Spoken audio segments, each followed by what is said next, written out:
ಎಲ್ಲ ಸತ್ತಿರತಕ್ಕಂಥವ್ರಿಗೆ 5 ಲಕ್ಷ ರೂಪಾಯಿಗಳು ಪರಿಹಾರ ಕೊಡ್ತೀವಿ. 5 ಲಕ್ಷ ಸತ್ತವರಿಗೆ 5 ಲಕ್ಷ ಪರಿಹಾರ ಕೊಡ್ತಕ್ಕಂಥದ್ದು.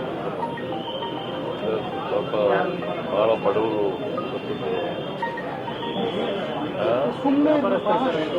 ವ್ಯಾಪಾರಸ್ಥರು, ಬೀದಿ ವ್ಯಾಪಾರಗಾರರು, ದಾರಿ ಹೋಗ್ರು ಈಗ ಹೆಣ್ಮಕ್ಳು ಸತ್ತಿದವಲ್ಲ ಅವ್ರು ದಾರಿ ಹೋಗ್ರೆ ಅಲ್ಲಿ ಮಳೆಗೆ ರಕ್ಷಣೆ ಮಾಡ್ಕೊಳ್ಳಲಿಕ್ಕೆ ನಿಂತಿದ್ರು. ಸರ್, ಪ್ರತಿ ಸಲ ಮಳೆ ಆಗೋದಕ್ಕೆ ಮೊದಲು, ಮಳೆ ಆದಾಗ ಪ್ರತಿ ಸಲ ಮಾನ್ಸೂನ್ ಶುರು ಆಗೋದಕ್ಕೆ ಮೊದಲು ಬೆಂಗಳೂರಲ್ಲಿ ಈ ತರದ ಇನ್ಸಿಡೆಂಟ್ಗಳು ಆಗ್ತಾನೆ ಇದೆ.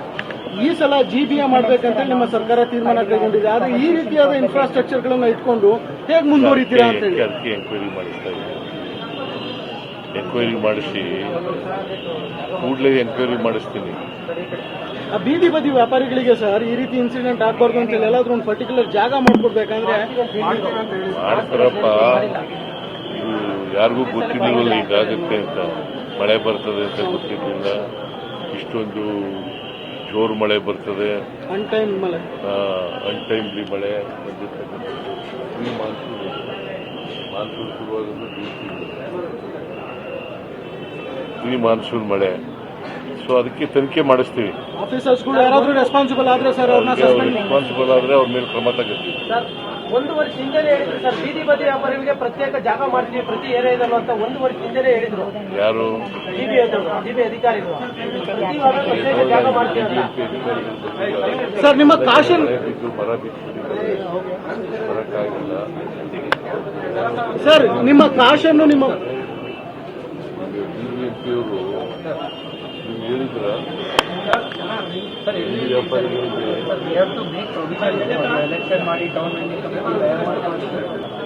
ಎಲ್ಲ ಸತ್ತಿರತಕ್ಕಂಥವ್ರಿಗೆ 5 ಲಕ್ಷ ರೂಪಾಯಿಗಳು ಪರಿಹಾರ ಕೊಡ್ತೀವಿ.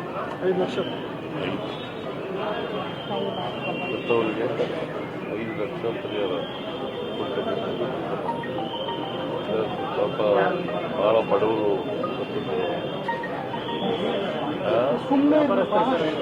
ವ್ಯಾಪಾರಸ್ಥರು, ಬೀದಿ ವ್ಯಾಪಾರಗಾರರು, ದಾರಿ ಹೋಗ್ರು ಈಗ ಹೆಣ್ಮಕ್ಳು ಸತ್ತಿದವಲ್ಲ ಅವ್ರು ದಾರಿ ಹೋಗ್ರೆ ಅಲ್ಲಿ ಮಳೆಗೆ ರಕ್ಷಣೆ ಮಾಡ್ಕೊಳ್ಳಲಿಕ್ಕೆ ನಿಂತಿದ್ರು. ಸರ್, ಪ್ರತಿ ಸಲ ಮಳೆ ಆಗೋದಕ್ಕೆ ಮೊದಲು, ಮಳೆ ಆದಾಗ ಪ್ರತಿ ಸಲ ಮಾನ್ಸೂನ್ ಶುರು ಆಗೋದಕ್ಕೆ ಮೊದಲು ಬೆಂಗಳೂರಲ್ಲಿ ಈ ತರದ ಇನ್ಸಿಡೆಂಟ್ಗಳು ಆಗ್ತಾನೆ ಇದೆ. ಈ ಸಲ GBA ಮಾಡಬೇಕಂತ ನಿಮ್ಮ ಸರ್ಕಾರ ತೀರ್ಮಾನ ಕೈಗೊಂಡಿದೆ. ಆದ್ರೆ ಈ ರೀತಿಯಾದ ಇನ್ಫ್ರಾಸ್ಟ್ರಕ್ಚರ್ಗಳನ್ನು ಇಟ್ಕೊಂಡು ಹೇಗೆ ಮುಂದುವರಿತೀರಾ ಅಂತ ಹೇಳಿ ಅದಕ್ಕೆ ಎಂಕ್ವೈರಿ ಮಾಡಿಸ್ತಾ ಇದ್ದೀವಿ.